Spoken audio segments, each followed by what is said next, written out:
Okay, if you're struggling financially, going homeless is one of the most extreme measures that you could take to stop spending that money.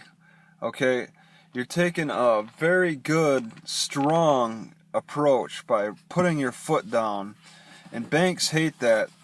They'll call you, um, they'll call you the deadbeats because they can't make any money off of you. Yeah, you could take it a lot further, of course, by just cutting out all bills. All right, pay for everything in cash. I don't have a phone. Well, I use the Google Voice, which is free through the Wi-Fi. I don't have any bills to pay. None. This car, it's paid for in cash. I wouldn't have it if I couldn't have paid for it straight up.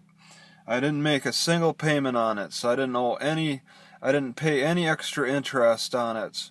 Everything I've bought, I've saved up the money for and paid for. I am not in any debt. I refuse to go into debt because that's money that works against me. Okay?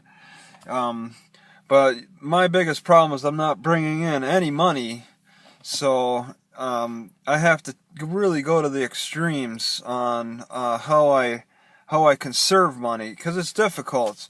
I'm forced to move around quite a bit, so I'm spending a little bit of gas money to try to make my car look like it's not broken down too much, and that's a bit of a challenge.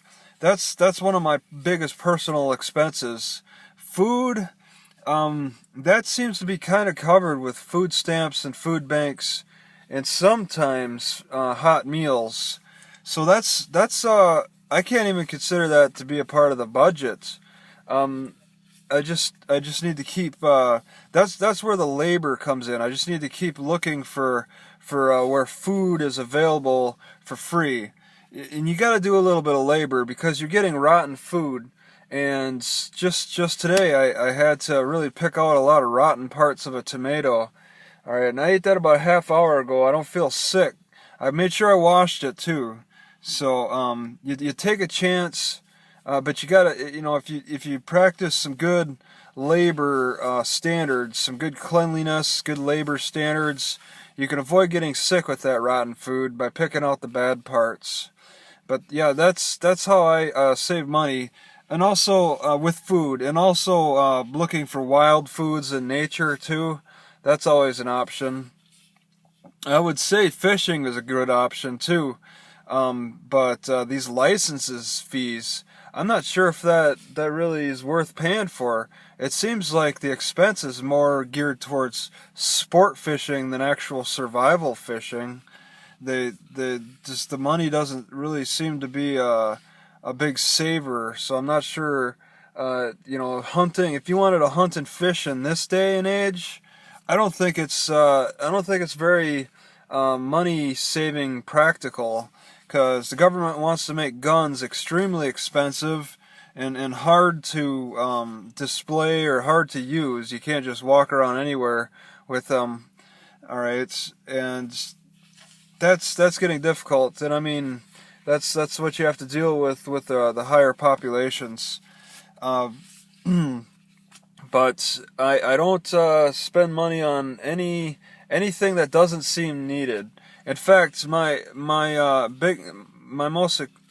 approach is, if I can't fit it in my car, then I don't need it. I need to get rid of something now at this point in my car to bring something else in. So it's practically impossible to be a hoarder, to just buy things frivolously.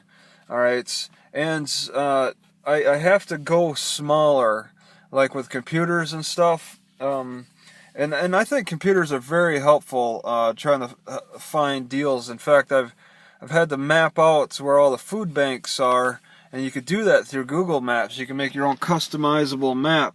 So now I can keep better track of when a food bank is open, on what day and what time.